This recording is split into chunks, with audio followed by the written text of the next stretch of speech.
大家好，男性衰老的核心信号从不是外表，而是身体里的代谢、激素和器官功能变化。临床总结的一臭两大三小是判断男性是否提前衰老的关键依据，对照自查就能清楚自身的身体状态。这可不是民间传言，而是实打实的身体预警信号。很多40岁左右的男性，外表看着精神，吃喝睡没异常，常规体检也没查出问题，可身体机能早就悄悄下滑，只是自己没察觉没重视。今天就用最直白的话，把这一臭两大三小讲透，让大家一眼看清自己是真年轻还是在提前衰老。首先说这一臭，就是体味异常变重，自带老人味，这和干不干净一点关系都没有，是很多中年男性都会遇到的尴尬事。明明每天洗澡，勤换干净衣物，身上却总飘着一股发酸发闷还带油腻感的味道，衣服穿半天衣领就发黄，还能闻到明显的陈旧味，这就是大家常说的老人味。绝大多数人第一反应都觉得是没洗干净，其实和卫生习惯没多大关系，根本原因是身体内部在老化。随着年龄增长，男性皮肤的皮脂腺分泌会明显改变，棕榈油酸的分泌量持续增多，再加上身体代谢速度变慢，皮肤表面的过氧化脂质不断堆积，这些物质在皮肤表面细菌的分解作用下，会产生一种叫二碱壬烯醛的化合物，这就是老人味的真正来源。这种味道有个很隐蔽的特点，自己长期闻习惯了基本察觉不到，可身边的家人、同事、朋友能清晰闻到。更重要的是体味突然变重，直接对应着身体代谢能力下降，脂肪代谢、皮肤代谢、内分泌代谢全变慢，体内的垃圾和有害物质没法及时排出，才会通过气味表现出来。要是刚过40岁就出现这种明显异味，哪怕头发乌黑，腰板挺直，看着体力不错，也说明身体内部已经开始提前衰老，必须立刻调整生活习惯，绝对不能放任不管。再讲两大，肚子大，前列腺大，这是中年男性最典型的两大衰老信号。先说肚子大，这可不只是单纯的肥胖，而是激素下滑加上内脏脂肪超标导致的。中年男性的将军肚、啤酒肚几乎成了普遍现象，可绝大多数人都误解了成因。肚子变大绝不是吃得多、运动少那么简单，核心原因是男性睾酮水平下降。雄激素是调节身体脂肪分布的关键，一旦分泌不足，脂肪就不会均匀分布在全身，而是大量集中在腹部，而且还是内脏脂肪为主，不是摸起来松软的皮下脂肪，是紧紧包裹在肝脏、肠胃、胰腺等器官外面的脂肪。这种内脏脂肪的危险性极大，会直接提升胰岛素抵抗的风险，进而引发血糖、血脂、血压升高，是糖尿病、高血脂、心脑血管疾病的重要诱因。而且内脏脂肪还会反过来抑制雄激素分泌，形成激素越低肚子越大，肚子越大激素更低的恶性循环。简单说，中年男人的肚子越大，内分泌和代谢功能就越差，衰老速度也会比同龄人快很多。再说前列腺大，这绝对不是小毛病，是50岁以上男性的高发问题，也是很多男性难以启齿却又非常普遍的问题，就是前列腺增生肥大。不少人觉得年纪大了，排尿不正常是正常现象，忍一忍就过去了。这种想法大错特错，还会耽误后续的调理和治疗。前列腺位于膀胱下方，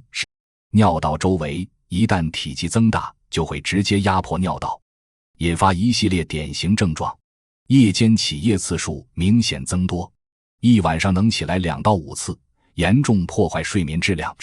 尿线变细，射程变短，排尿时需要用力，还得站很久才能尿出来，排尿断断续续，总感觉尿不干净，结束后还有滴沥，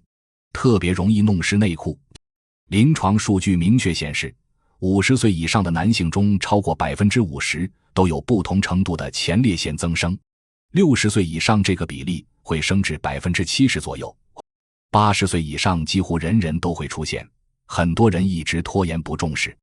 直到出现排尿困难、尿卷流，甚至损伤肾脏才去就医。不仅身体遭罪，治疗的难度和成本也会大幅增加。接下来是3小：睾丸变小、肌肉变小、精力变小。这3个信号一出现，越拖延身体就会越虚弱。先说睾丸变小，这代表着雄激素生产工厂的效率下降了。睾丸是男性分泌睾酮，维持雄性特征和生理功能的核心器官，它的大小和质地直接反映雄激素的分泌水平。要是明显感觉到睾丸比年轻时缩小，摸起来质地偏软，阴囊也变得松弛，就说明睾酮分泌能力在持续下降。男性没有女性那样明显的绝经标志，但会出现迟发性性腺功能减退，也就是常说的男性更年期。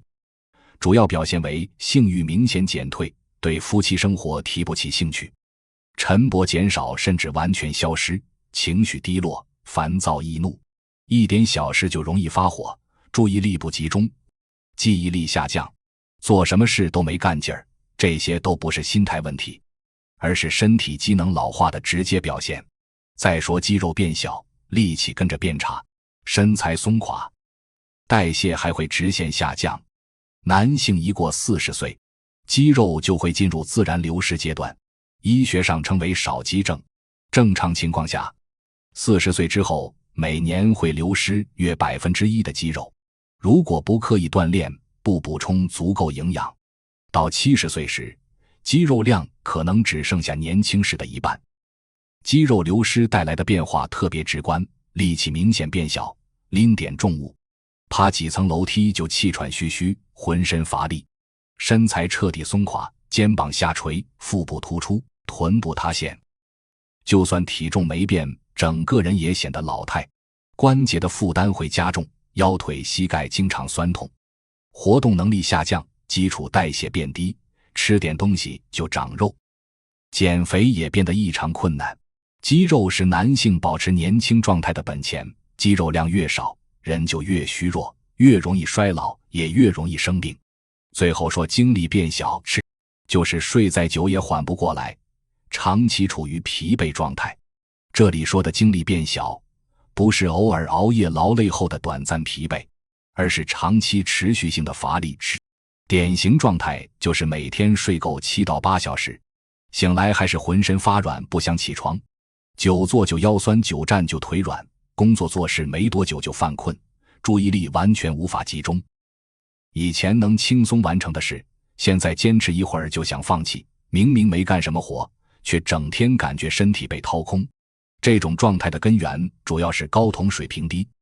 体内存在慢性低度炎症、线粒体功能衰退，再加上长期久坐、熬夜、压力大等不良习惯叠加，最可怕的是会形成恶性循环，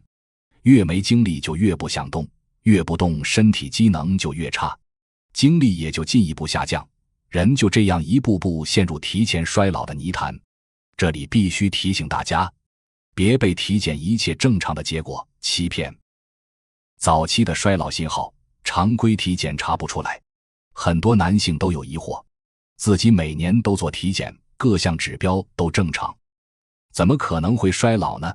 真相是，常规体检的重点是排查器质性病变和指标超标，很难发现早期的功能衰退。比如说查睾酮，多数医院只检测总睾酮，但真正发挥生理作用的是游离睾酮，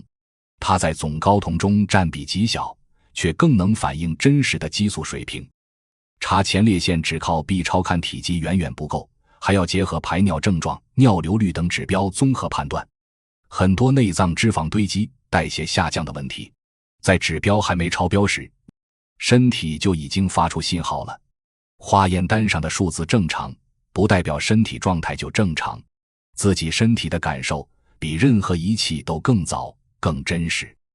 衰老虽然完全无法逆转，但是衰老的速度完全可以自己掌控。只要从现在开始调整，不用花大钱，不用依赖保健品，就能把衰老往后推迟。首先，针对体味重的问题，从根源减少代谢废物堆积，多吃番茄、蓝莓、西兰花、绿茶等抗氧化食物，清除体内自由基，减少过氧化脂质的生成。洗澡用弱酸性沐浴露，不用过热的水，不大力搓洗，保护好皮肤屏障，避免皮脂腺代谢紊乱，少吃重油、重糖、重口味的食物，减轻身体的代谢负担。然后针对肚子大、前列腺大的问题做好收缩和保护，控制精米白面、甜食、油炸烧烤的摄入，减少内脏脂肪的堆积。每周坚持3次运动，快走、慢跑、游泳、球类运动都可以，有效促进脂肪燃烧。40岁以后每年做1次 PSA 前列腺特异性抗原筛查，配合直肠指检，做到早发现、早干预。平时避免长期久坐，每坐1小时就起身活动几分钟，减少前列腺充血。最后针对3小的问题，守住肌肉，稳住激素，提升精力，坚持深蹲、俯卧撑、哑铃、弹力带等抗阻训练，每周2到3次，每次20分钟，就能有效保住肌肉，提升睾酮水平。每天保证鸡蛋、牛奶、瘦肉、鱼虾、豆制品等优质蛋白的摄入，为肌肉合成提供充足原料，坚决不熬夜。深度睡眠阶段是睾酮分泌的黄金时间，长期熬夜等于主动透支激素。还要戒烟限酒，减少对生殖系统和身体代谢的损伤。最后想跟大家说，男人老不老从来不由年龄决定，而是由身体状态决定。有人50岁依旧精力充沛，身材挺拔，睡眠安稳，力气充足；有人刚过40就浑身疲惫，小毛病不断，做什么都没劲。这两者的差距从来不是天生的基因，而是有没有早一点重视身体发出的信号，有没有坚持健康的生活习惯，别把体味重、肚子大、起夜多、精力差当成小事硬扛。这些看似不起眼的变化，日积月累就会拉开健康和衰老的差距。对照这一抽2大3小，如果你一条都没中，那恭喜你，身体状态还很年轻。如果中了几条，从现在开始改变一点都不晚。任何时候重视身体都不算迟。今天的内容就和大家分享到这儿，希望大家都能从这些内容里学到实用的健康小常识，也希望所有人都能身体健康。本视频内容仅为科普参考，不能替代专业的医疗诊断建议或是治疗。如有健康问题，请务必咨询你的医生或是专业医疗人员。咱们下期再见。